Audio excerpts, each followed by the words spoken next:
Welcome back, everybody, to another episode of the Southern Outdoorsman Podcast, coming at you from Eco Wild. A little live audience today. We got some speakers piped through. It's kind of interesting. Never done this before. Jacob, how are you doing? I'm doing real well. So, third day of Eco Wild's Expo here down in Mobile, Alabama, and we've got two guests on the podcast. One's been on before. We got Travis Lee on the podcast from South Alabama, and also we have a new guest, which Jeff, I'm going to say right now, we're going to have to get you on another time to go even more in depth on some stuff, if you'd be willing to. But then we have Jeff Baggett, right? Did I say your last name correct? I got to practice. Like, sometimes I'll forget my last name, and it just kind of is what it is. But both you guys kind of, again, from deep South Alabama, hunt all over the place, but kind of two different backgrounds. I know, Travis, and we'll talk a little bit about this today, you got some private ground that you hunt, but you've hunted public in the past before, a bunch of different private throughout the South Alabama. And then, Jeff, you kind of jump around all over the place. I mean, it seems like you just, if I drop a pin on a map, probably somewhere, I've been there before, man, or I thought about going there. So, makes it good possibility. You're like the deep South Michael Pike, maybe. Overturned every leaf in South Alabama if it's on public land. But anyways, super excited to have you guys on here. Real quick, Travis, it's been a while since we've had on the podcast. I think it's been 2 years, maybe. When we did Chasing Tracks, it's probably been almost 2 seasons ago now. Yeah, I think so. So, and since then, y'all still been waxing some deer. Oh, yeah. Are you still using some Chasing Tracks as a skill set? Every year. Absolutely. So we'll probably touch on that just a little bit on this episode, kind of like your rut hunting style, and then also, Jeff, how it may be different with you hunting public land, and again, some of the different areas y'all hunt. But to give us a little background, Travis, I'm going to let you kick it off first for us. Talk about like just the region of the state you're from and kind of that, your background hunting that area of the state. So I'm in Crenshaw County, Alabama, south end of the state, south central, I guess you'd say. Grew up in northwest Florida. Grew up hunting National Forest, National Forest. Right on the coast. Grew up hunting on the coast, basically. Yeah. Absolutely. By the way, Jeff, don't worry about that. It's going to be all bleeped out. So, yeah, can't be name dropping, man. Yeah, but so you've hunted some places. By the way, you named one, which again the recording listeners won't be able to hear. That I've actually been really interested in. Talking about when you're talking about some of these different areas of the Southeast and Florida and everything else that you can hunt, and we've had some guests that have hunted some of those same areas before. Now, with you kind of hunting, having that background hunting that area, it's very different. Like when I look at that stuff on a map, to be honest, it's not very appealing for me. Not. Okay, I'm coming from kind of north central Alabama, and I'm very used to that hill country, some hardwoods, a little bit of pines, clear cuts, everything. You get down South Alabama, and you start getting that sandy soil. It's like, man, that doesn't look super appealing. But with you hunting down there for so long, have you hunted much other parts of the Southeast or maybe other parts of Alabama where it hunts a little bit different, or has it all been focused down in there? It's different even where I live compared to, right on the Florida border. The land, the topography's completely different. And did the deer, do they use the area a little bit different based off those two locations? And somewhat. You got a lot of crop land around some of the areas. That changes things. But it's all thick, man. It's thick woods. So growing up in that situation, how did y'all hunt when you grew up? Like, what was like your upbringing in that area? I grew up dog hunting. I grew up. That's how my first experiences on public was dog hunting, and it kind of transformed into the still hunting. But hunting trails, edges of thickets. Basically, same stuff I do now. Okay, I hear you. So you're going out and you're finding deer trails just like out in the thick stuff, like because when you say that, you're talking about how thick everything is. Like, are you just busting through there and you're like, oh, here's a trail? Or trying to determine where the sanctuary is, and trying to safely, hunt the edges of that, finding the trails coming in and out of those areas. Yeah, that's been one of the big subjects of just listeners coming by the booth this weekend talking to us about hunting down here, again, in like the coastal plains, sandy soils. They all say the exact same phrase. They say, man, it's just so thick. It is. That's like, it is. They all say that exact phrase. It's tough. So I'm always curious about, like, if everything's that thick, like, what makes a sanctuary? Like, we're kind of hopping around here, but, like, I got a ton of questions about it because we've never hunted down here before. A lot of times the hunters determine the sanctuary, depending on where all the pressure is. A lot of times the hunters are actually making the sanctuary for the deer. Okay. So you got to determine where everybody's concentrating and try to get away from it. Yeah. Yeah. So funny you say that. We've got a listener over here sitting in front of us, and she's actually done that on her hunting club. Found the spot that there wasn't much pressure. Put some cameras in, and that's where all the bucks were showing up kind of later in the season. So. That's right. Yes, stand there at the sign-up board in the mornings and figure out where nobody's going. That's where you need to go. Absolutely. Now, real quick, I want to introduce Jeff a little bit more. Jeff, we got to get into you a little bit, okay? Done a little bit with Travis, and we're going to kind of bounce back and forth here. Jeff, talk about the region of the state that you live in and just like the diversity of, like kind of the variety of the different habitats and everything that you've kind of hunted in and kind of focused on over the last, say, 15, 20 years or so. Okay. Yeah, I'm from Southwest Alabama. Grew up mostly hunting in clubs with pine plantations. Real quick, Jeff, pull your mic just a little bit closer to you. Is that better? There you go. Beautiful, my man. So, yeah, hit that again. So, Southwest Alabama. Yeah, I'm in Southwest Alabama. I grew up hunting clubs with mostly pine plantations, a little bit of swamp, SMZs, that kind of thing. But we have, that's most of your hunting clubs. But we also have the river bottoms, swamps, and that kind of thing, which is mostly what I focus on now. Is that something that was like, did you learn that, how to hunt those river bottoms? Because that's a little bit different, I'm sure, than what Travis has, of course, been hunting. So is that something that you kind of learned on your own, or did you have somebody kind of like, hey, maybe try your efforts down in a different type of habitat like these big river bottoms and stuff? Man, mostly I just got out there and walked around and learned it. I'm still learning it. It's completely different than hunting the pine trees, but... Yeah, I want to talk about how we actually got to meet you, because we're hunting a little new place this year. Well, not new to me, new to him. I've been trying to get him to go down for years. Not too many details, Andrew. Not too many details. Anyways, I've been trying to get him to go and hunt down there for a long time, and we go and I identify this area on the map. I'm like, oh, this is it. Like, we're gonna go back in here based on the habitat, the access. Like, I don't think anybody's going in here. Kind of like you just mentioned, Travis, hunting the hunters a little bit, trying to figure out where that sanctuary's at. I'm like, yeah, this is gonna be it. So we go in there. We go way in there, and we get right to the good spot, like the area I was the most interested in. And what do we find? But cell cameras galore. There's cell cameras all over the place, and we're trying to go behind them because I don't like getting my picture taken or whatever. And there's one that we just can't quite get around without, going through some stuff. There was more than just the one. Yeah, I'm sure. I hadn't showed you all of them yet. So Jacob just walks in front of it, and what? How long was it? I swear it wasn't 30 minutes. I didn't even get to the tree that I was going to climb, and I get a message request on Facebook, and something like I think you sent me the photos like, got you, or I see. I think it was I see you is exactly what you sent me, and I'm like, are you kidding me? Like, it was that quick that this at the time random guy messaged me. He had me on trail camera. I'm like, the red beard definitely doesn't help. You really stand out. Pretty obnoxiously in the woods on camera. Oh yeah, there wasn't no doubt when I saw it. It was like, yeah, I know that guy. What was going through your head? Were you like, crap? Like, this dude's back here? I was actually kind of impressed that y'all made it that far back here. Hey, there we go. There you go. Hey, that's an accolade right there. Yeah, yeah, not too shabby. Had to bring out my floaty so I could swim across some water, but we made it. I had those cameras had been back there. Some of them got put back in Labor Day, and at the time, this was in the season when y'all were there, and I think y'all were the second person that walked in front of those cameras all year.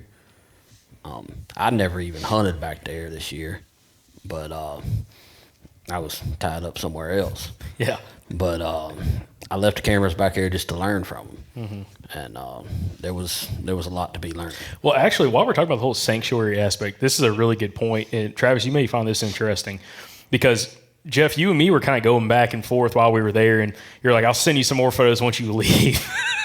And but one thing that I think you realize, and I think you already had this theory, but you saw it after we were back there for a couple of days, that when pressure moved in, the deer kind of drifted out, but the second someone leaves, a buck would show up. And it was like, did you think it was more of a curiosity? Because you and me had some good conversations about that, about maybe they're seeing you, they're smelling you, they're hearing you. There's some way they know that you're back there. Somehow or another, I guess they got to, because I had one other buddy that hunted back there, the only other guy on camera. And seemed like every time somebody would walk out of there, I would have a buck to walk by within an hour, whether it be daytime or nighttime. But there would be no action while y'all were in there. I see that a lot as well, a lot. Often wonder why. It's hard to say. I think scent's got a lot to do with it, but That they're smelling you somehow? But, I mean, some of them big deer are sitting there, laying there listening to you come in and out too, no doubt. The way that place sets up, though, it's such a extreme pinch point that my theory is that those deer traveling and bedding through there in a way that they can either see or hear or smell whatever comes through there. Yep. And which tells me that, you know, I guess got to figure out a way to hunt it without crossing that pinch point. Yeah, absolutely. It's almost like you just need to get that Coast Guard helicopter in there and drop you off, just, you know, high line it down. I think it'd be easier than walking back in there. Yeah. It'd be a lot easier, actually. Yeah, but that's a really good point because, you know, when you talk about sanctuaries, you don't hear some public land guys talk about that, Travis, but a lot of people that we interview that hunt private land and they're limited to maybe it's 100 acres or 500 acres or whatever that they have to hunt. They're kind of setting something up for a sanctuary. We're trying to put very little pressure in this area. It might be 10 acres. It might be 100 acres that they're trying to leave, you know, so the deer can kind of go in there and feel safe. But like on public land, like you said, Travis, earlier on, just because of the hunting pressure, there's going to be always certain spots that's easy to get to. People are going to go to. They're finding sign, but they're never going to see that buck there. They may see some does, but the bucks aren't going to be there. So naturally, you're going to have a sanctuary, quote unquote, created just because there's these certain little areas that people just don't want to walk into. They don't want to put, you know, they don't want to walk through a creek. They don't want to cross a big ridge. They don't want to walk through a pine thicket, whatever it could be. You know, they might not want to step on 25 water moccasins going back into a spot. I'm one of them. Yeah. So, you know, it's naturally creates these areas where there's just like hot spots where like if a buck's going to survive, he has to be in this general area. And it's kind of hard to find those typically if you're especially new to an area, but if you've hunted an area for a while, it's like naturally you start seeing that, I guess, based off putting trail cameras around there and seeing how the hunting pressure affects some of those deer movements. That's right. Yeah, I start running cameras really hard in July, and, you know, that helps me identify the bedding, the sanctuaries, and, you know, that's how I start putting my game plans together, really, starting in July. And, I mean, every piece of property, when I get a new piece of property, I mean, that's the first thing I do is I'm studying Onyx, trying to identify what I think might be that area, that sanctuary.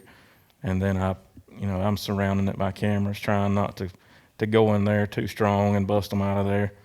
And then I put a game plan together after that. We got to talk more about that, Travis, because I'm real interested in how, like on a new property, how you're finding that. Talk to us about the diversity, or maybe it's all the same, of like the terrain where you're at. Is it pretty flat? Is it rolling hills? What's it look like kind of in your areas? We got a lot of rolling hills. You know, when I talk about sanctuaries, you know, a cutover, 2 or 3 year old cutover is what I love. But you know, it may be thick planted pines. I was telling Jeff earlier, one of the biggest deer I've ever killed was actually bedding on a oak ridge, you know, like a 2 acre oak ridge that was surrounded by thickets. So it's not necessarily always a real thick area, but that deer was surrounded by a thicket, and he just liked that little ridge. And I watched him get up and bed down 4 or 5 times in some blown over trees on a wide open oak ridge.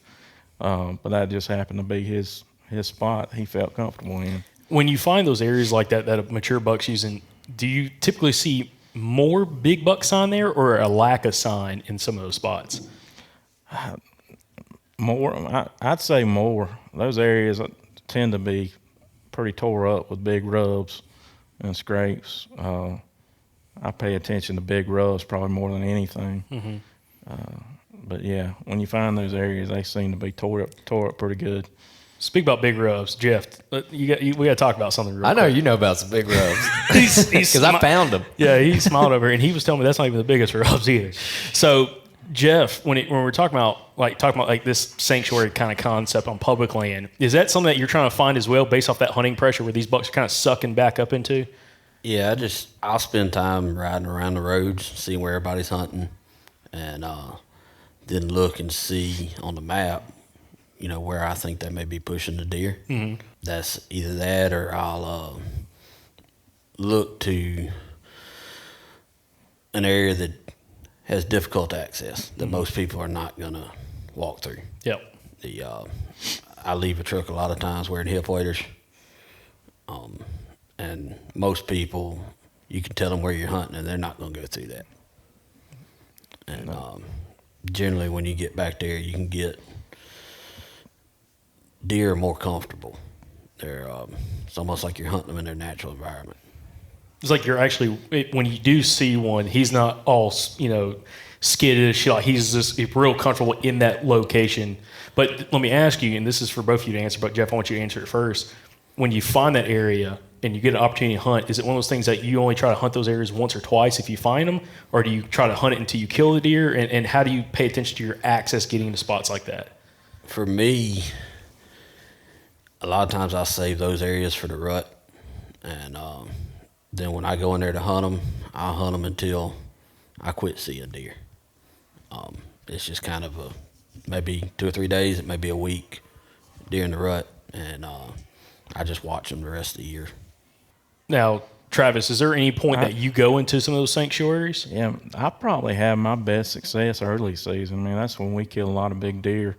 By the time opening day of bow season comes in, I've got all what I'm saying is shooter bucks pretty much pattern, and I'm just waiting for the right wind.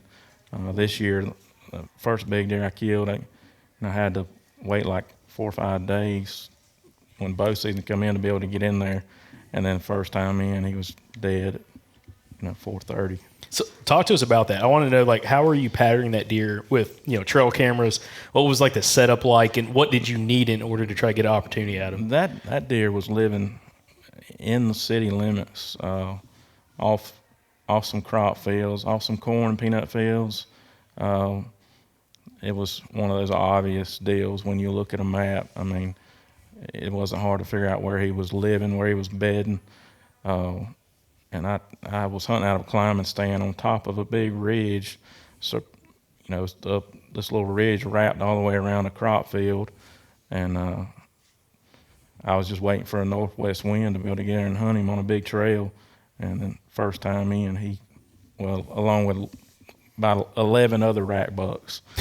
But, that was an awesome hunt. But Jeff's drop me a pin.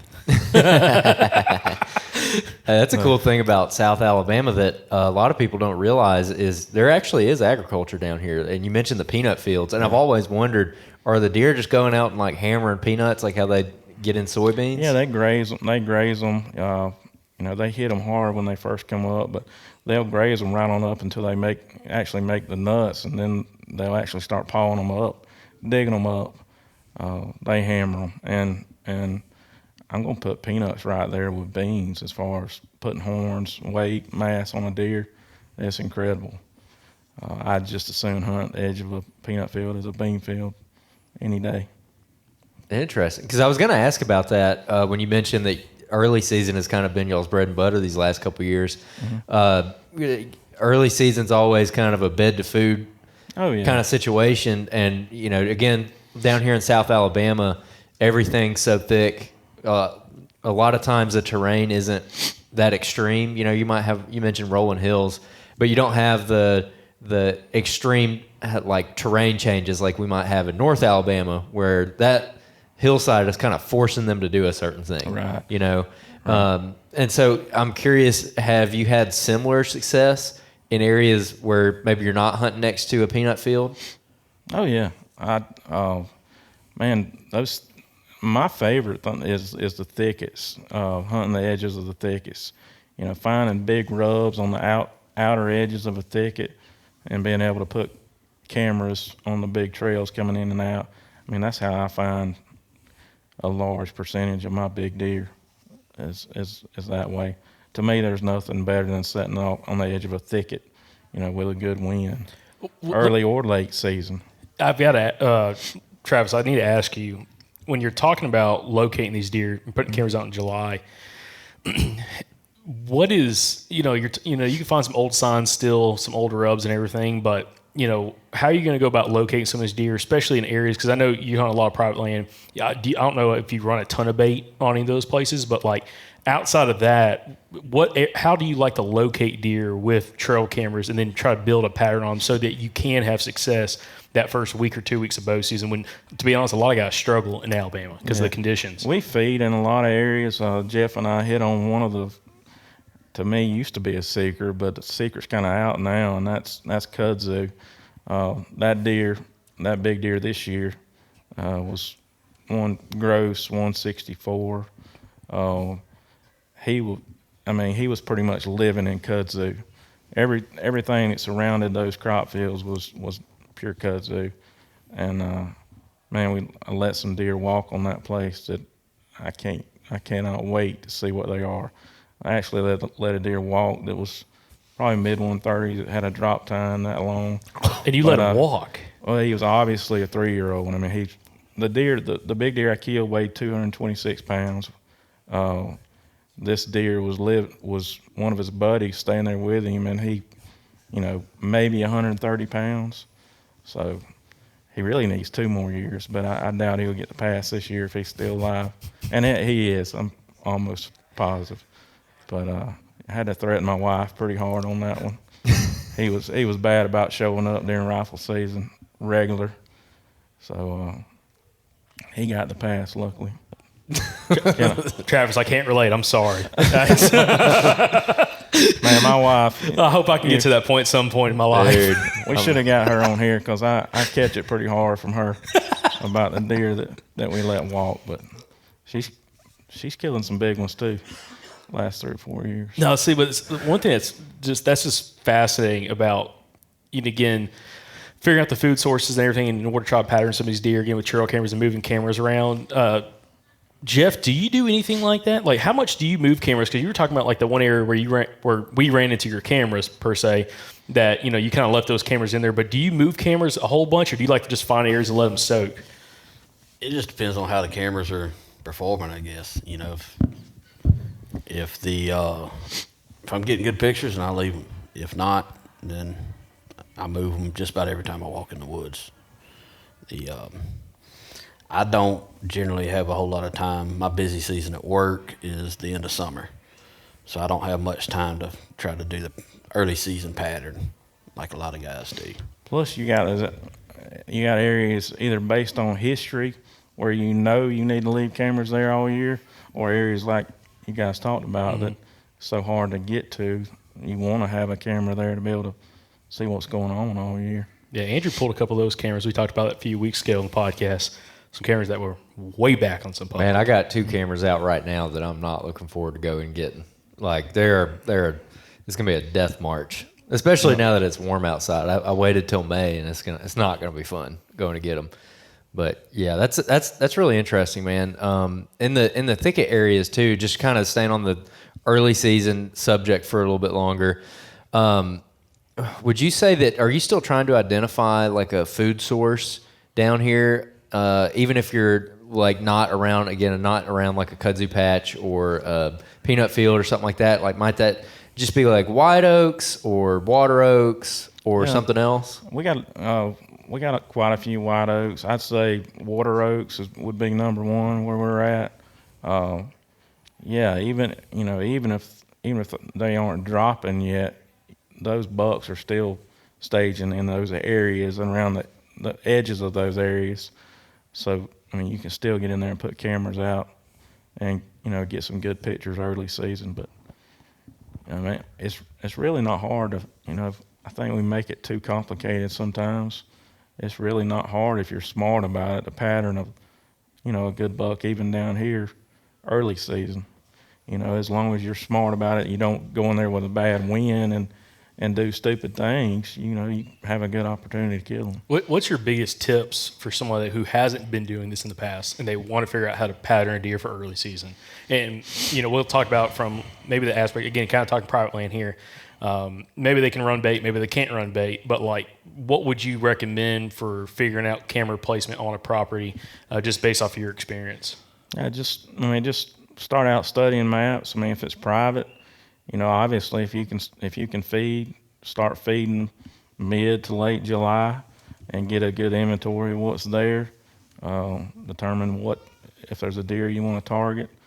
And then, on the public land or somewhere you don't want to feed, you still got the kudzu, you got where there's heavy browse, may have some cropland around that you can get around the edges or trails coming to and from those fields. Those kind of things. Yeah. Now, Jeff, have you had much success early bow season because of work schedule and everything, or is it always one of those things like you're really waiting to go gun hold until a little bit later? Years ago, I did pretty good during bow season. Now, I'm normally more of a late season guy. I still hunt a fair amount during bow season, but mostly I'm chasing feed trees. That's kind of just walk around, look for the fresh sign under feed trees, and that's generally my main go-to during the early season.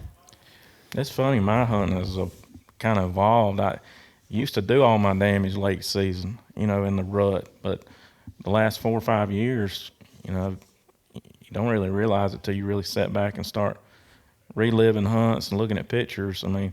Early season's just been incredible for us the last 4 or 5 years. Well, one thing that Andrew brought this up, and it was a really good point back in maybe January, where most of the country, if you live outside the deep South, other than maybe places like South Carolina that has a really early rut, like late October, early November, you have a lot more of these December, January ruts or late January ruts. And one thing that I never thought about, and Andrew brought this up, is that's late season. You got zero leaf cover. All the pressure's been happening for 3 months before the rut even happens. And a lot of people struggle during the rut, especially when you start getting into these late January ruts, just because they've been hunting so hard, the deer are already pressured. And then where they were seeing deer back in December, the deer aren't there in January because of the pressure, because of the lack of cover, because we'll still have leaf cover in a lot of places into December. Then once all the leaves come off, it's they just, for a lot of people, it seems like they just disappear. It makes it really, really tough for them. And I guess, when you're talking about the sanctuaries and everything else, that's a big aspect of finding those areas that these deer want to get sucked up into based off the hunting pressure, Jeff, like what you were talking about earlier, in order to have success, even during the rut, kind of later in January, because again, it's late season. It's also still a rut, but it's not as good as you might think it is. Good luck. If you're in a high pressure area, you go sit a food plot. Yeah, you could get lucky killing a nice buck, but more than likely, if he's wise enough and he's got some age on him, he's probably not going to come daylight unless he's just locked down with a hot doe that wants to get on the food plot. Also, one other thing, when you talk about early season, Travis, one thing that I'm always, I guess, struggling with when it comes to early season is some of you guys like Jeff, you talk about feed trees. We've had a lot of guys on the podcast talk about feed trees, okay? Feed sign in certain areas will look way more intense than other areas. And I don't know, Travis, down where you're at, if you ever find super heavy feed sign, same thing, Jeff, for you. But it's some places we'll hunt, you'll find feed sign, but it's not like you hear guys that we interviewed out of Arkansas talking about, it looks like someone took a tiller underneath those trees. Oh, yeah. Every now and then you might find that, but it seems very, very rare. We rarely even have listeners that are man, I walked 6 miles, I can't find anything that looks like that. You just find areas slightly disturbing, the deer are using it, but it's not 8 or 10 deer are spending hours underneath that tree. So Travis, where you're at, if you were trying to find feed trees, do you ever see that intense feed tree feed sign, or is it more sporadic? I do some. Of course, a lot of times you're dealing with hogs, but no, I'm more looking for those 1, 2, 3, or I call a cluster of white oaks on the edge of the nastiest thing you can find on the property. That's even if there's a few little rubs. Not necessarily tore up, but if there's a few rubs or some, there's some buck droppings there, that's the kind of areas that I'm going to hunt. I would rather do that than find those areas like you're talking about. Yeah. Jeff, is it similar for you, or kind of what kind of intensity of feed sign, do you typically find? Is it sporadic, or do you find that real intense sign? It's mostly sporadic. You're looking for leaves turned over. Generally, if I see something looks like a garden tiller went under it, that was hogs. Yeah. That wasn't deer. So like he said, if you find that little pocket of white oaks or swamp chestnuts, that's what I'm really hoping to find. Mm-hmm.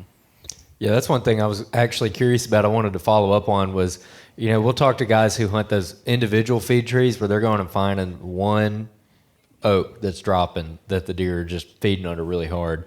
And we've always really struggled to find that in Alabama. We found it in Tennessee and some other states that we've hunted, a little bit in Georgia last year, up in the mountains actually, but not in Alabama, especially the further south that I've ever hunted in Alabama. So that's one thing I was curious about is it kind of sounds like you're more just trying to hunt those transition areas. And, that's right. And it's more of like we had a couple years ago, we had some GPS data that we had from Auburn University where they had done a GPS collar study on a bunch of deer, WMAs, private land.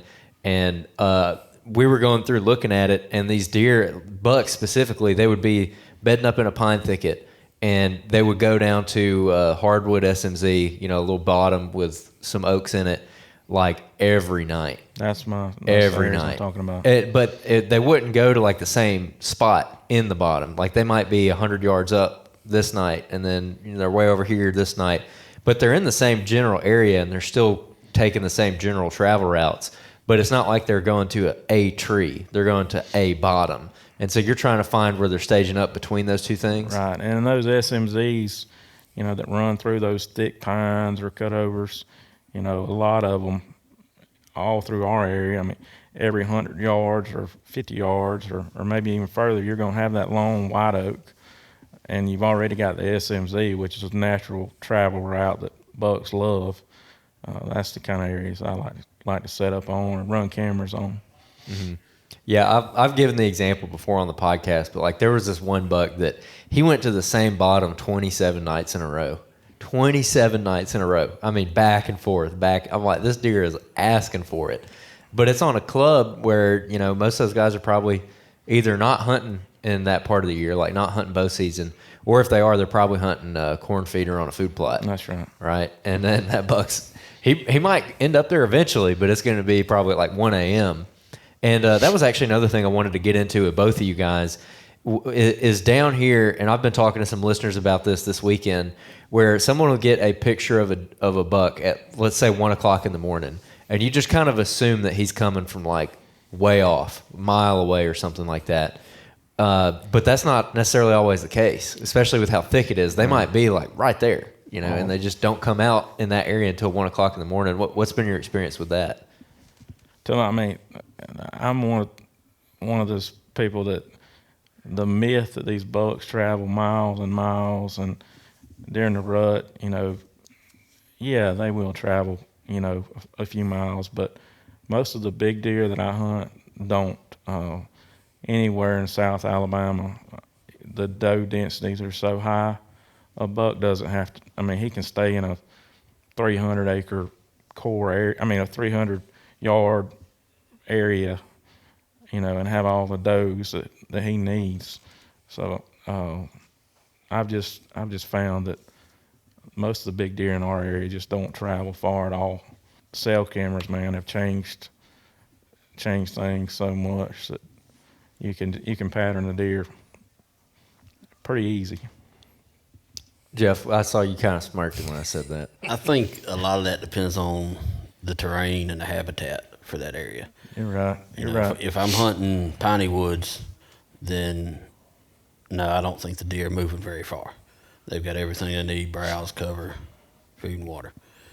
If I'm hunting river bottoms, then you got limited browse, limited cover. In that scenario, I think the deer cover a lot more ground. Makes sense. I've got cameras, and a friend of mine's got cameras, and we've been hunting the same deer, Lord, well over a mile apart in this river bottom. And we're both seeing the deer quite a bit. That's one thing that I think comes from a lot of, I don't know, when I was growing up, a lot of deer hunting media was coming from like the Midwest and more like agriculture country, and they'd be like, oh yeah, they're going 2 miles, that, you know, they disperse or whatever, and pretty much exactly what you just said, Jeff, is in pine country, we haven't found that to be the case at all. I mean, they're usually like right there. They're not moving very much at all. Like when they relocate, when they shed velvet, but even, you know, during the season, when you're getting pictures of them at 1 o'clock in the morning, you go like one ridge over and you're like, oh, here he is at 5 a.m. now, you know, and he's just not really going that far. And even one of the bucks on our club this past year, everyone, like we've been talking about it a lot over the last year, this big 10 point that we've been hunting out there. You know, I'm lucky enough to be buddies with the guy who's next to us, and he's had this deer on camera for years, and that buck would be over on his field like 10 minutes after dark, and he's over on our property 30 minutes before that, and he's walking around in the daylight, like not a care in the world, and he's covering a lot of ground in 15, 20 minutes in the daylight. I mean, he's covered serious ground in daylight all the time, and it's just in a little sanctuary where nobody hunts. It's just in that thick stuff that no one wants to walk through. There's not a great food plot back there that people are hunting all the time. It's kind of hard to drive your truck in there. And it's kind of funny, when we first toured the club, I brought Jacob with me, and the club president's like, who's this guy? I'm like, it's just my buddy. Like, he's not going to join. He's just out here. And Jacob asked him a question when we were out there looking around. He's like, yeah, this part of the property right here, no one ever goes to. You can't really get your truck in there. And Jacob just looked at me, and I was like, oh yeah, that's the spot. There you go. And that's where he hangs out at too. Every hunting club's got those too. Those just don't seem like the real good areas ever get touched. Yeah. Where the areas right behind the the pin-out board, check station, That's wherever right. it is. It's like nobody wants to sit right there where everybody's meeting in the morning, and you know, that might be a spot you can kill an absolute hammer who's just living back there. He's listening to everybody closing, slamming doors, and talking at the, you know, the pin-out board, whatever, the little, little house on the property, a little shed. Or that place right on the highway. I killed a big deer 2 years ago. First of bow season, might have been the first weekend. I actually listened to his feet walk across the highway and shot him 3 minutes later. He was just crossing right there, regular. So Dang, man, don't you got be- him before a car did. yeah. So don't That's a dangerous deer to chase. don't be afraid of the highway. Yeah. Now, man, when we get listeners writing in questions, and we're going to take some Q&As here with some people sitting in the audience, but it's one of the biggest issues I think we get, or the common questions is, again, they get a deer on camera, and it might be the first time they get this buck on camera. It might be like, you know, a top tier buck for their area, whether it's a 110-inch deer or it might be a 160-inch deer. And that deer disappears, quote unquote, for a couple weeks. They don't see him. And then every now and then you have somebody, they might go in there hunting, they shoot that deer, and he's been walking by there all the time. He's just not walking that one trail in front of the camera. When you guys get a deer that pops up randomly, like maybe it's one you have a little history with, or maybe it's not, and he seems to disappear, do you always think that like he's still potentially in the area, or is he just passing through based off the time of the year? Yeah, based off the time of the year, really. But when I get a big one on camera, I put up more cameras. I mean, that's the first thing I'm going to do. I like to assume that they're still there. Yeah. And I don't believe you can have enough cameras No. to see everything that walks around. Is it one of those things that when you have that deer show up, and again, you know, Travis, you're talking about, you just put more cameras out in the area. Are you trying to backtrack where you think he's coming from or going, and try and put cameras there, not necessarily right where that one camera's at, but you're trying to go maybe a few hundred yards or a quarter mile, whatever it looks like based off the habitat and terrain, to try to figure out more than likely where's that buck potentially living when you get him on camera? Yeah, that's exactly what I'm doing. I mean, my favorite thing is to get that picture of that a shooter buck, where it's one of the situations where, you know, 50 yards back or 5 minutes before that picture, he was bedded. That's what really gets me excited. I can't tell you how many I've killed like that the next day or the next 2 or 3 days. So to me, I'm always trying to get that picture as close to that sanctuary or that thicket, that bedding area as I can. So yeah, I'm backtracking, trying to find where he's living spending most of his time. Now, talk to me about, you want to get him within that first 5-10 minutes he's up on his feet. How do you know that? As in, like, what kind of conditions, when do you need that photo to come in or, pop up on your phone or, if you're checking an SD card camera, how close to daylight, darkness, what does it need to look like for you to have that confidence? Those pictures you get when you got cameras on a bedding area, and those pictures that right at fading light, 5 o'clock in the evening, or just before daylight, catching him going back to bed. Can't tell you how many times I've done that, and then went in there with a good wind that evening and killed him right at dark, coming out. So I want to be as close to bed as I can get. That's what I concentrate on always. But you got to be careful. I mean, yeah, you can't, like I say, you can't do stupid stuff. You can't walk in there with a bad wind. Like I say, the cell cameras have totally changed the ball game. You don't have to go in there as much. That's changed my hunting more than anything. Yeah, be able to kind of scout from afar, like do the legwork while you're there, trying to find the spots, but then be able to kind of scout from afar, kind of looking at timing and conditions and everything else of when more than likely you'll have the best opportunity to try to get on that deer. That's right. Now, let's see, Jeff, do you run mostly cell cameras or do you have some SD card cameras as well that you kind of, sporadically put out? Most of what I have is SD cards. I use my cell cameras in harder to access areas or an area that I prioritize, that I'm really expecting something.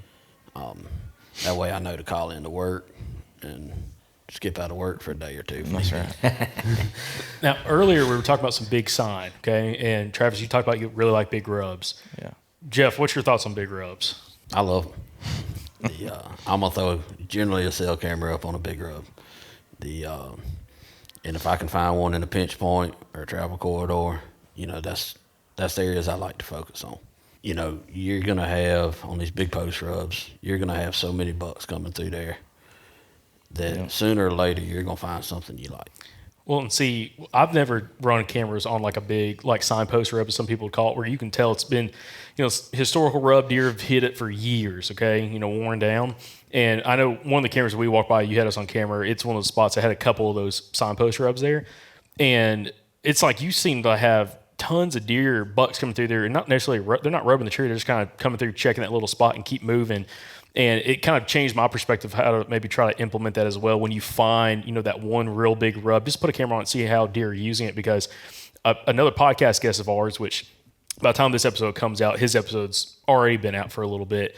But Daniel Williams, he did that with one of his buddies where they went and found a big signpost rub in the middle of actually some pretty open woods on a piece of public in Alabama, and just threw a camera on just to see what happened. And they would have bucks come through there, and it was always during daylight. Never had a nighttime photo of a buck, and the bucks would just linger around that rub into this little drainage coming off a big ridge system. It's like they would just stage up right there, last hour of daylight before they drop down to the bottom to go feed in the evening.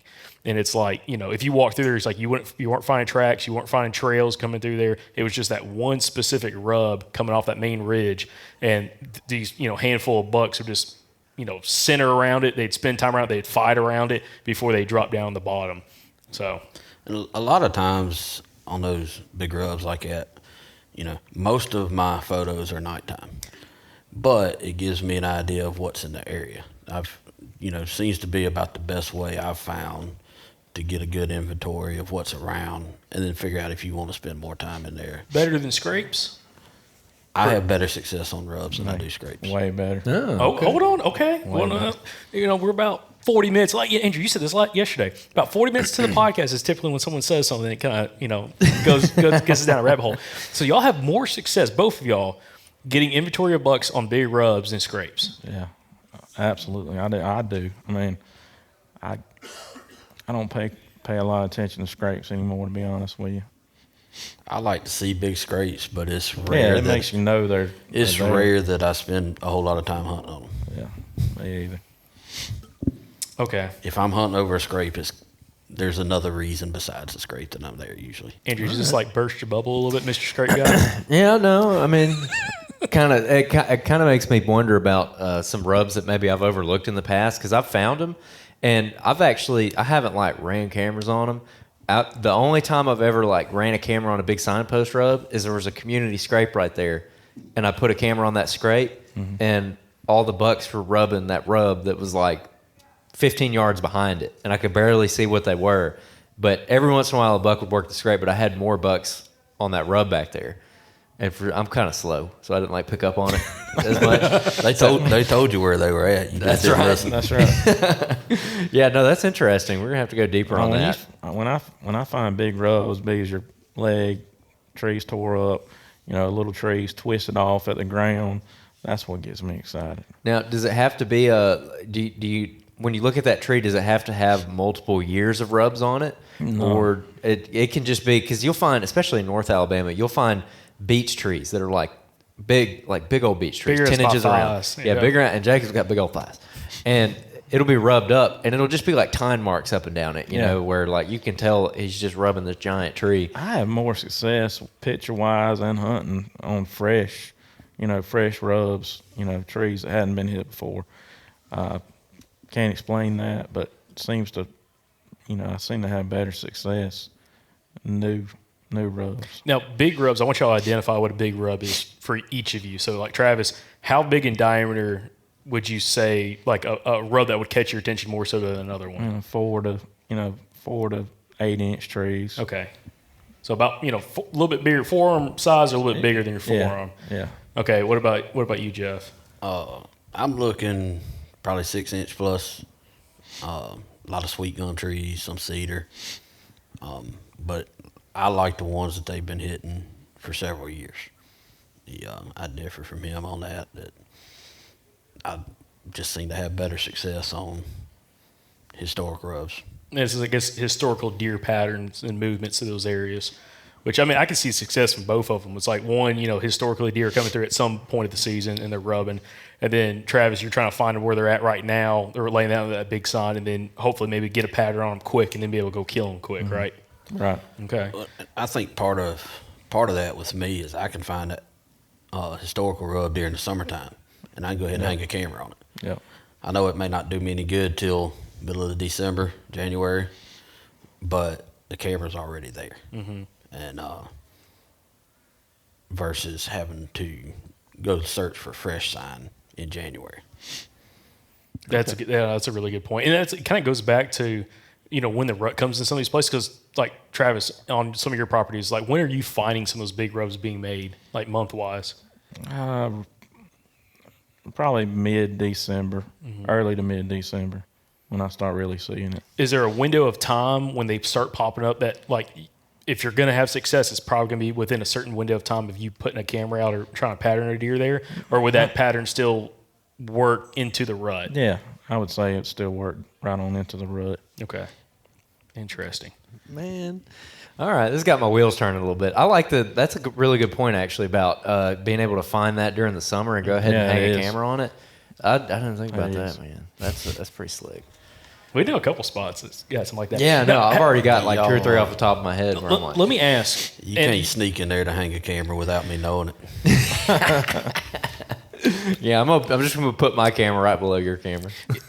Yeah. Is there a situation, have y'all ever hunted an area, maybe it's got pretty good deer density, but it's like, it seems like there's a lack of sign for whatever reason, like rub wise. Like we hunt a couple spots that have fairly high deer numbers, maybe not as high as some of the spots that you guys have hunted, especially like Travis on some of your areas, but it's like you go in there and you'll find more scrapes than rubs. It's like scrapes are way more common for some reason than rubs are, especially big rubs. Have y'all ever dealt with something like that? I see that a lot, but I can't explain it either. 2 years ago, the area I hunt, you just about couldn't take a step without stepping in a little 1 foot diameter scrape where you just pawed the ground 2 or 3 times. It was crazy. There was thousands of them. And I don't understand why, but they never came back and hit them. Now, we did still have, your big scrapes. But I still hadn't figured out what that was all about. It was wild. So the same thing. It's like those big rubs just aren't necessarily super common. Like you may find a little concentration, but it's not like you're just going to walk out there and, you're finding a lot of big rubs compared to like, you're going to probably find a lot more scrapes than you are going to be finding, solid size rubs that you might want to put a camera on. When I'm walking through a swamp or river bottom and I see a tree glowing from 100 yards away, there ain't much that gets me more excited. Yeah, I agree. It goes back now. Actually, I did lie. I have put camera on a big rub like that, but in Arkansas, had some big cedars or good sized cedars down a big river bottom, and put cameras on them. Found them the year before, put cameras on them. We had bucks come through there, kind of like what y'all were talking about. And it was just on a major trail. I didn't realize when we first went in there, the trail was kind of faint, just because like all the vegetation growing up underneath it. But as the later into the season, into the winter, the trail got really defined, and the bucks would just like walk right through there. Some of them would smell the rub, but they would pretty much just walk right through in that one spot where that real big rub was located at. So that's kind of, that's interesting. Again, just looking at these big rubs as a place to be able to get inventory and also be able to try to pattern a deer of when they're coming through there, and are they coming from the same direction every time, or are they going back and forth at that specific location? I think the other thing that I like rubs better than scrapes is if I'm hunting an area I've never been to, I don't have any cameras, you can only learn so much about the size of a deer from a scrape. But when you've got a rub that's got tine marks up to your chest or your shoulders, that ain't a little spike doing that. That's right. Very true. That was one thing, and I think I messaged you about that when we were hunting one area this past season. Is like I found rubs in a certain spot after you got me on camera that they were up to almost the base of my neck, tine marks on that tree when I walked up to it, and I'm like, dude, that deer. Because a lot of people talk about like you can't tell the size of a buck. But it was by sweet on a tree, wasn't it? It might have been. I can't remember. I think I got a photo of it somewhere. But like, you can't tell, just by the diameter of a tree that deer's rubbing. You can't tell how big the deer is. But if you look at the tine marks, again, unless you get like a 17-inch spike or something like that, like you're not going to find tine marks. Like I'm not a super tall guy, but 5'9". If I can find tine marks up to like upper part of my chest, that's going to be a deer with some really good tine length and probably some really good main beams as well. Also, do y'all ever pay attention to finding tine marks if like you get a cluster of like say different trees together, and find tine marks on, a sapling, 8-10 inches behind the tree or to the right or left of the tree, and find tine marks there? Yeah, that really fires me up. Yeah. Yeah, I pay close attention to that. And that's like that's something that keys you in a little bit more. Like that deer's got some width, he's got some tine length, he's got a little bit of everything in order to be able to rub that trees off to the side. Or you got that tree that splits like this and he's tore up both sides. That's there's nothing better than that. Okay. Now, also with rubs, is there anything else that you can tell from a rub or like kind of keys you in on? Of course, point of travel or anything like that, or based off where it's located, like whether it's in some real open cover versus, again, on the edge of one of these transition edges between thick and more open cover that kind of keys you in on, like, I'm not going to put necessarily a camera on every one of these big rubs, but some of those rubs maybe closer to thick cover is the ones you're going to focus on? Yeah, a lot of times with me, when it's a big deer, when you find a big rub on a oak ridge or through some open pines, if you can it'll normally lead you back to the bedding. You normally can follow those rubs right back to where he's living. And that's kind of how I approach it. Rub lines. So using that rub line as a way to backtrack that buck, and then that's right. Maybe as you're working that back trail, going back to potentially his bedding location, you're kind of dropping some cameras, or do you try to get as close as possible and put that camera out? Close as possible. Okay. To me. Andrew, I want to do some Q&As. Yeah, I was about to say, let's get to some Q&As. We're going to switch it up a little bit. Jacob, you're going to move into this chair, and I'm going to put my mic right here, and I'm going to run this camera. Okay. And we're going to have listeners come up to this chair. Okay. So, all right, we're going to do a little transition right here. My name is Dominique, and I'm from Pensacola originally, and I'm in Mobile, Alabama now. Okay, awesome. So, kind of kick us off. What kind of questions, or what have you been dealing with that you would want to kind of ask some of the guys and ask us to be able to talk about? I was wondering about, so I heard and I've read a lot about how mature bucks, they will like practice their routes for rut, and they go from, area to area, checking on those does and see who, maybe one doe has died, but her yearling or her fawn, her offspring is, and checking on those routes. And I was wondering if y'all have found that to be true when you're patterning early season. Kind of like Jeff had mentioned earlier on rubs, that you can tell where they've hit them from year after year. Yeah, the mature deer seem to use those same routes every year, from what I've saw. So you can pretty much count on them doing the same thing from year to year, even down to the date and times is what it's really amazing. But I've seen it time and time again. Get a picture of the same deer on the same day, same time 2 or 3 years in a row. Yeah, I may see a buck use a rut funnel or something like that, a few weeks before the rut, and I don't really know what they're doing, if they're scoping does out for the rut or, just familiarizing with their, I don't know, but I do see them quite often a couple weeks before the rut hits. There's that transition where they're working scrapes really, really hard, and then all of a sudden, overnight, you transition from scrapes to the chasing sign, the cutting sign, like we talked about last. It literally happens within a few hours, seems like, or overnight, where it's from off to on, just that quick. Yeah, and to kind of go off what you're saying or what you're asking, I've heard guys like Bobby Worthington, who we've had on the podcast, talk about some of the most mature bucks being some of the first ones to run some of those routes, kind of late pre-rut, like before most of the younger bucks are trying to go breed a doe, and he potentially, if he's 6-7 years old, he knows what does are probably going to come into heat first, and he's the first one to show up. And like we had a guy on a podcast, we were talking about running trail cameras, and like the most mature buck seems to be in that area with that doe group first before all the other bucks are there. He's only there for a day or two, and then he's gone, and he might not show back up for a week or two until the does are coming actually into heat. So that's a very interesting point. So when you're going into a new area, like public land or an area you wouldn't go to normally, and you haven't really patterned, do you ever find like a sacrificial deer to bump to see what they're doing in that area? Because some deer in South Alabama aren't going to do the same thing that deer in North Alabama do in some situations. So or like where they're bedding, yeah, or try like to walk, how they're, walk through and try to bump deer to try to figure out where they're actually at. Yeah. I'm not afraid to bump deer. I'd rather bump a deer than not see a deer. Yeah, I've bumped them multiple times, and then know for a fact they was right back there the next day or the next night. So I'm not scared of it. I don't want to bump that big deer that I'm actually hunting if I can help it. But no, unless you're bumping them multiple times, I think it bothers them less than what we think in our minds sometimes. Yeah.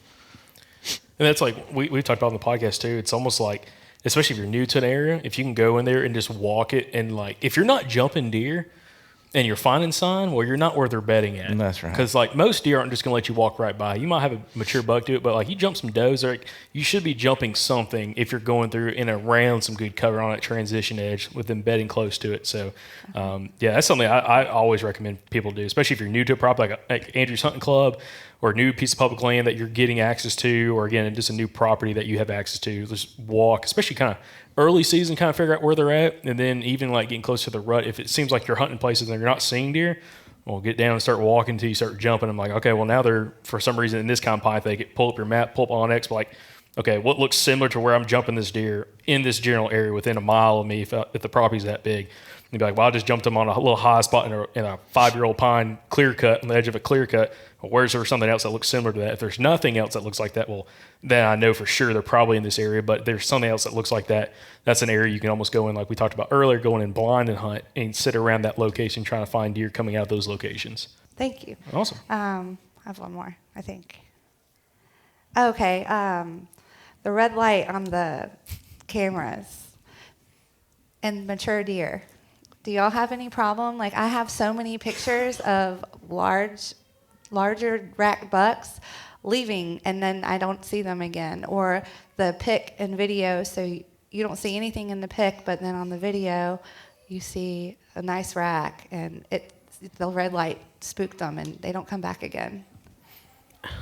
I think these newer cameras, they don't make a loud click like some of the old ones.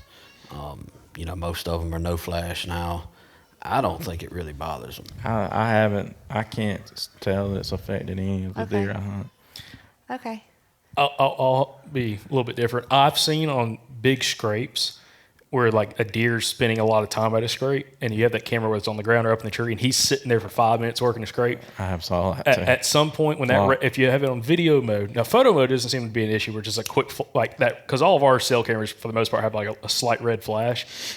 And when it goes off on photo mode, doesn't bother me. When it goes on video mode and it's sitting red, because I've walked by some of those cameras and just, for 10 seconds, it's just red looking at me.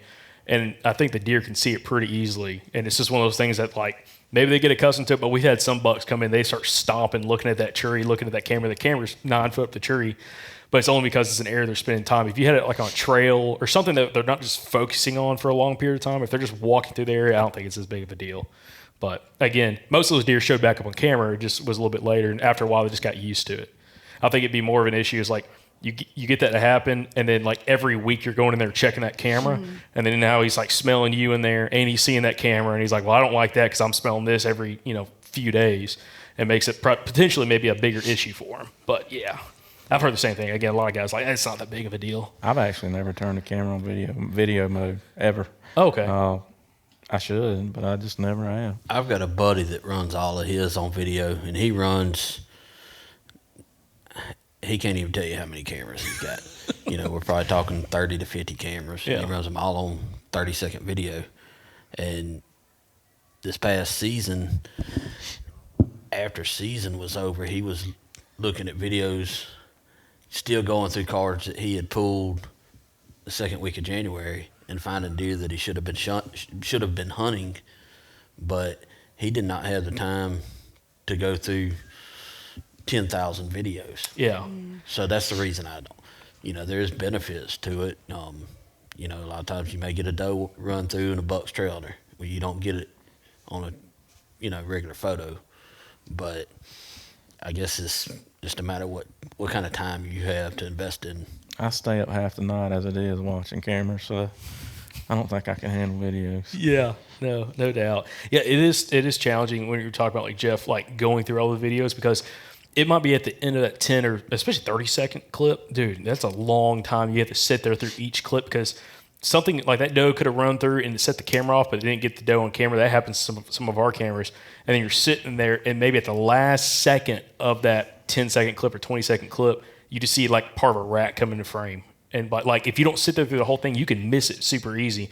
But then it goes back to like photos. Like you just might not get that deer on a photo for whatever reason. Maybe you do, maybe you don't. But it's just a lot quicker if you're analyzing through a bunch of cameras to be able to go through them and just quickly figure out what you need to do. All right, so introduce yourself again. So, let me get. I don't know pull your mic up just a little bit. There you go. I don't know what to do with my hands. No, just put them in your pockets or something. So, with your logo, that's awesome that you're having the success early. That's great. So with me, early season's always been my downfall. It's really trying to get in and find where the deer are, and I do things a little bit different. I'd just like to know what your guys' opinion are. One is, I live in eastern North Carolina. I do have some hunting land. I grew up in the Appalachian Mountains. That's what we'll say. We're in the Appalachian Mountains. Mm-hmm. But I also try to schedule my hunts, my big hunts. I always try to hit Kansas if I can. And then this year I should have my Iowa point. I'll have 6 points. It took me 6 points to get a point. So my hunting strategy is a little bit different. With eastern North Carolina, it's a lot of fields, heavy crops, small timbers, swamps. So there is field hunting going on there. So early season, bow season is difficult. The mosquitoes and the heat and all that stuff is just rough. It's hard. I'm sure it's like that here too. But I kind of focus more so on what those deer are doing. I don't run a whole lot of cameras. But I will up in the mountains. I'll run a few on some heavy trails, per se. But I do more of a run and go. Do you guys feel that's something that y'all do? So I look at when the rut will be, right? Because in my opinion, how the rut goes, you've got the early stages of rut where they're looking. You've got when the does are on lockdown. And then you've got the chase after they've bred, right? And so I try to look at the stay away from when they're locked, and then the post when they're really looking. And so that's when I want to schedule my big hunts, my Kansas hunt or Iowa or something like that. Then I want to do that on the backside, late December, January. Mm-hmm. But I don't run a lot of cameras when I do that, and I try to backpack in as delicately as I can because I don't want to disturb some of these places, unless I'm somewhere I don't out of state. But do you feel that that's something that could hinder some of my success when I look for the rubs, the big sign? I go in, I try to go in as quick as I can, cut delicately for shooting lanes because I love archery, and then I'm out. Is that anything? What's y'all's guys' opinion on that? Well, you mentioned crop fields. I mean, I would be concentrating on them in late summer. It's easy to, late in the evenings during the summertime to see those bachelor groups around them crop fields. Oh, yeah. And pick out a deer that you're interested in, and then try to make a game plan to hang some cameras, around those edges of the crop fields, try to find where they're coming in and out. If you've got those kind of areas. Well, see, the big thing about those big fields is, you might take a 600-acre field, and it's got brush behind it, no timber, bush, overgrowth.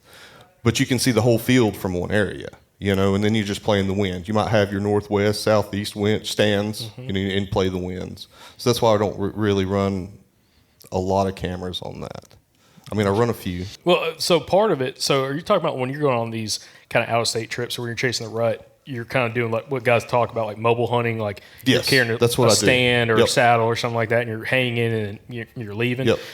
One of the biggest things, if you're doing that and you're trying to hunt that sign, and I've hunted Iowa a couple times, Missouri, hopefully we'll draw Kansas this year as well, Arkansas, a bunch of places, is like figuring out what the topography looks like. And like where I've hunted Iowa, very little topography. It's all flat. Right. For real gentle rolling hills.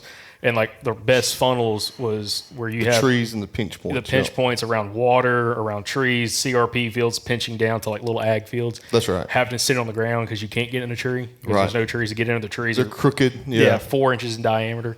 And doing that, but trying to, it's always, I always feel more confident when we travel and hunt. If you can find big sign, like of course, like you're more in the ball game, especially if you're only there for a week. That's right. And you're trying to put something together, then hopefully you can execute the first shot opportunity you get. That's a good shot opportunity at a good deer.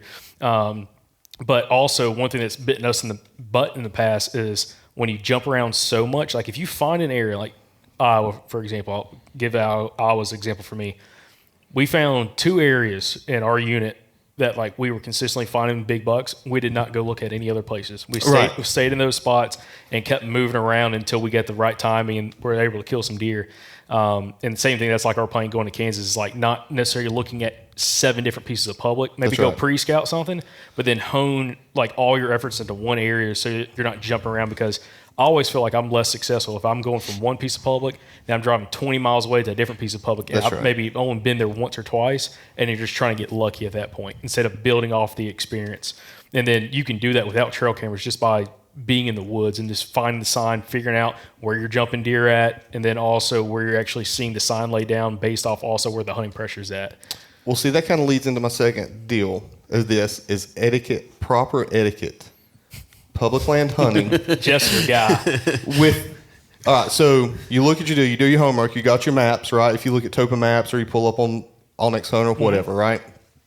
This is where it's at. I'm going to go in, you find your pinch point, you walk in on the camera, right?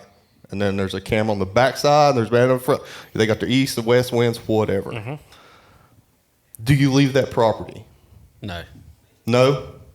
No way. If you turn around and walk out of the woods every time you see a camera, you're never going to hunt. See, with me, I feel here's what, and I know everybody's put their same into the hat, right? Because let's just say Iowa, it takes you 5 or 6 points to get it. It's took you the same amount of time. And then when I come there, I see you've got your stuff there. It makes me feel bad because you've already beat me to the punch. If that makes any sense. Jacob didn't turn around when he seen my cameras. He walked past about 5 more and kept going. Yep. It's just I'm still new. Like it. That's, you got just as much ride as everybody else. Yeah, you do. It's different if you go in and there's a guy actively like in a stand or walking in there. If I run into a guy in public, I'll talk to him. I'll be genuine. Like I'm going to at least, I don't know if I'm going to sit in a specific tree, but I'm going in this general area. Is that going to mess you up? If you're already back here and you get a stand, like where are you going? Like what this section? You don't have to tell me the specific tree, but like what 100-acre section are you walking to if it's a big chunk?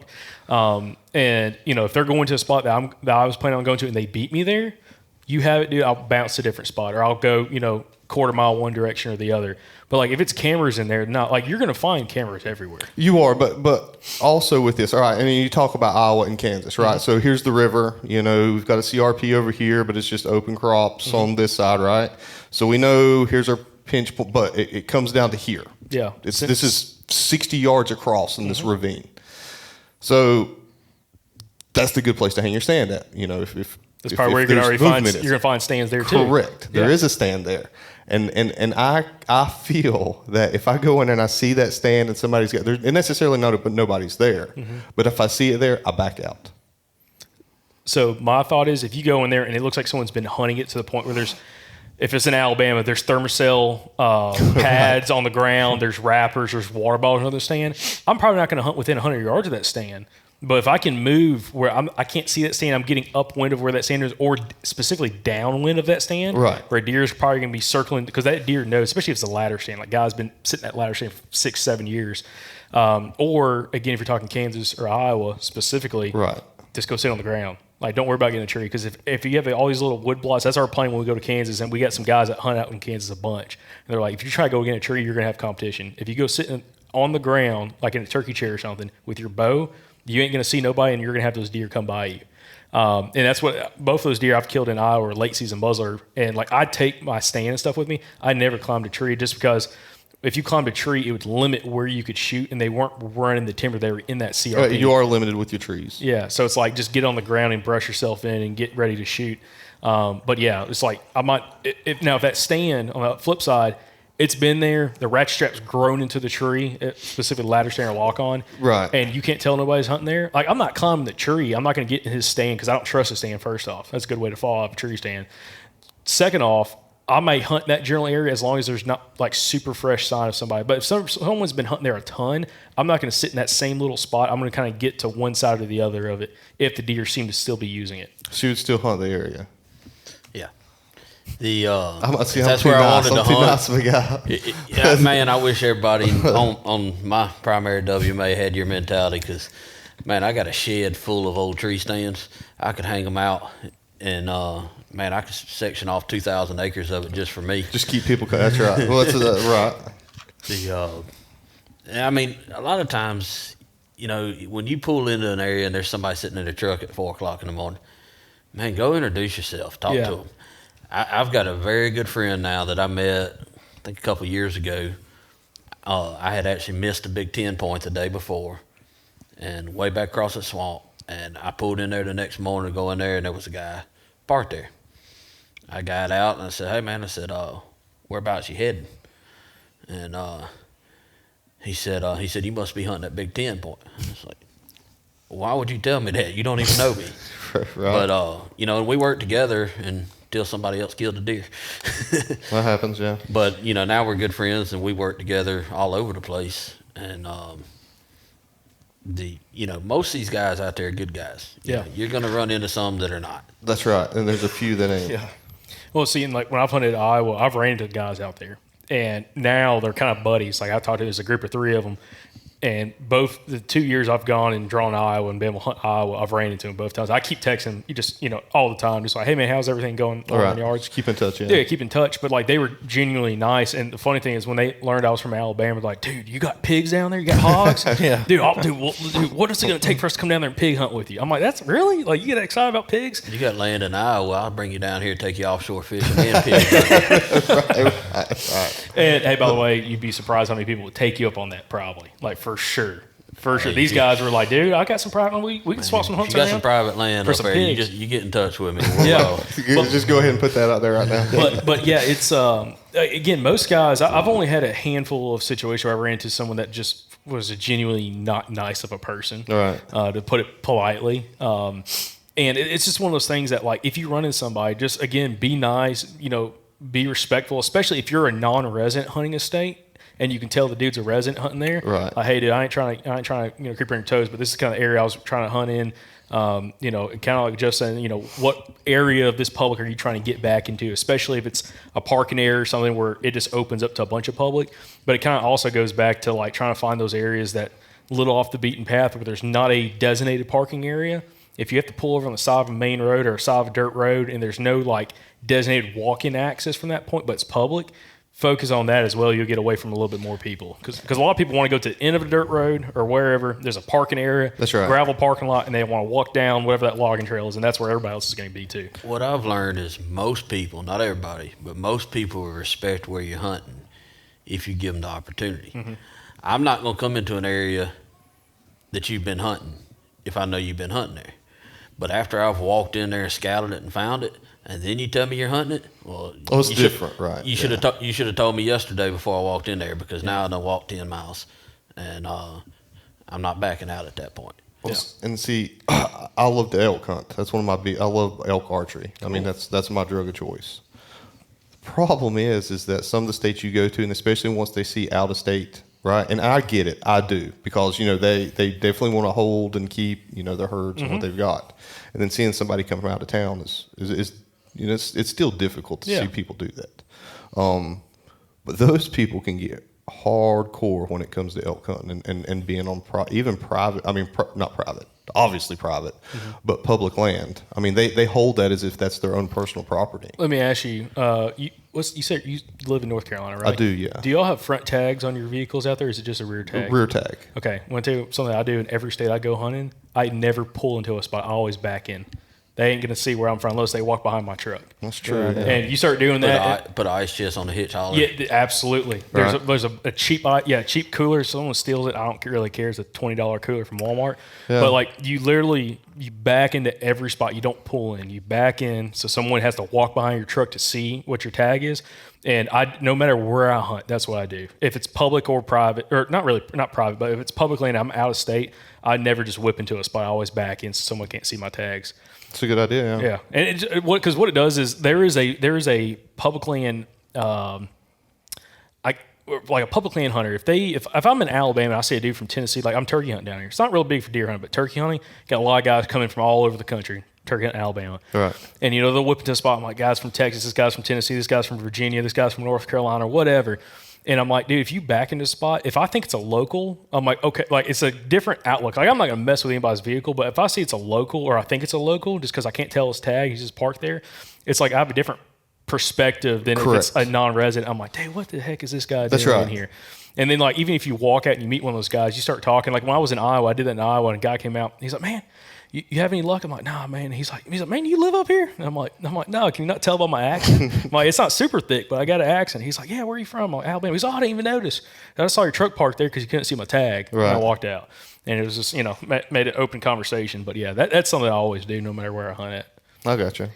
And then also kind of going back to what you're talking about, like, dude, staying mobile is a huge deal. Like, are you going to that Mobile Hunters Expo in Dalton, Georgia? I'll have to look and see. We've got some, I think I am. I was talking to one of your guys. He didn't. I can't remember. But it's a good show. But when you're talking about what you're trying to get into and do more of, like that's the show to go to. Yeah. When it comes to it, and they got one in Dalton, Georgia, is a really good one that I'm excited for. But it's just, dude, when you're hunting with these, hunting out of state or just traveling hunting, like again, you can't. It's hard to run trail cameras. We've talked about trying to go to different places like Kansas. Now you can't run trail cameras on public.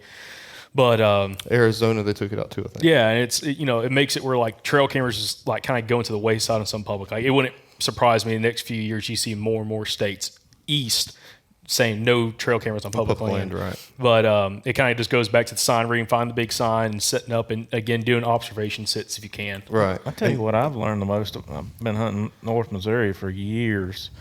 One of the number one things I've learned up there is stay away from the crops. Everybody is drawn to the crop fields. It's automatic, right? Yeah. Get away. Look for CRP. Look for the funnels that's half a mile off those crop fields. That's where I've had the best success. I'd rather sit on the edge of CRP than I had a soybean field in the Midwest. All right. Ooh, that gets me chills thinking about it. No, we had a listener. God, this is probably 5 years ago. We had done an episode with the dude out of Kentucky. Talk about his early season strategy, and a lot of people go to Kentucky. They want to go hunt, Western Kentucky, hunt ag, big soybean fields, stuff like that. And they ended up. This guy we had on the podcast, he's like, you do that, you're going to be fighting people, not like fist fighting, but you're going to be fighting for spots because that's where everybody wants to sit. There's around these big ag fields, early season bow hunting, Memorial Day weekend, trying to kill a deer in velvet. And what he started doing years ago, he's like, dude, I'll go find where these real big bucks are at. way back in the timber. They're traveling half a mile to go feed at night in these bean fields, but they're not going to be around those bean They don't fields. live there, yeah. No, they're going to be there in the dark, 4 hours after dark. They'll be feeding. They'll feed all night long, then they'll go feed back on browse, going back to bed. And he'll hunt these ridge tops, these ridgetop hubs where you have all these ridgetops, all these points coming together at the highest spot of a ridge, and he'll go hunt that and catch these bucks running down these big secondary points from the ag, going back somewhere in that area to go to bed. He'll kill them mid-morning coming back to bed. Right. Like they've left that field, 45 minutes before daylight, but they're walking far enough that they're not getting back to their bed until, an hour after daylight. And he's killing them in the mornings doing that, where most guys are only hunting afternoons. In and around the ag, he'll kill them in the mornings. They'll get the pictures of them, but then and get the pictures, pattern them, and go kill them that way. Everybody's drawn to that sign around the ag fields. That's right. It'll literally look like cows being in there, but yeah, it's all at night. and you think you hit the jackpot. Yeah. Like here it is. Stay It's a away honey hole from right it. here. Yeah. I wasted a lot of hours when we first started hunting up there, sitting on them field edges. Right. Never again. Yeah, absolutely. Awesome. Got any other Well, good deal. questions? No, I think that's all I got. Okay. Yeah. Got any other questions? Okay, perfect. Well, again, appreciate you guys coming down here for the podcast. I guess the big thing is, Travis, we're going to have you back on sometime this summer. I want to get you on for another episode talking about a little bit more of your early season tactics. Hunter, appreciate you. Oh, yeah, thanks, guys. Appreciate it. And then Jeff, we'll have to figure out, we need to get you on another piece of public land, I think. Need to talk to you about a little bit later. I don't know how much you've expanded your efforts in hunting and some of these new parcels, but there's a couple other parcels I think you need to take a look at. But no, appreciate you guys joining us for the podcast. You got any kind of final piece of advice for guys going out there this spring, or not really this spring, but this summer, going into the fall, Travis, to kind of focus on for hunting? Just don't make it too difficult. It's not that hard. Use common sense. Find out what kind of deer, what you want to target in your area, and go after them. It's not that hard. Jeff, what you got? And I'd just say, man, if you try to learn one thing every time you go hunting, That's all. That's overtime. That's great will add advice. up. That's awesome. Try to learn something new every time you go out there. Pick up a new piece of the puzzle. Awesome. Perfect. Guys, appreciate y'all joining us for the podcast. Appreciate everybody watching the podcast. Appreciate everybody listening to the podcast. And we'll catch you back here for the next episode from the Southern Outdoorsman podcast. And remember, guys, y'all stay Southern.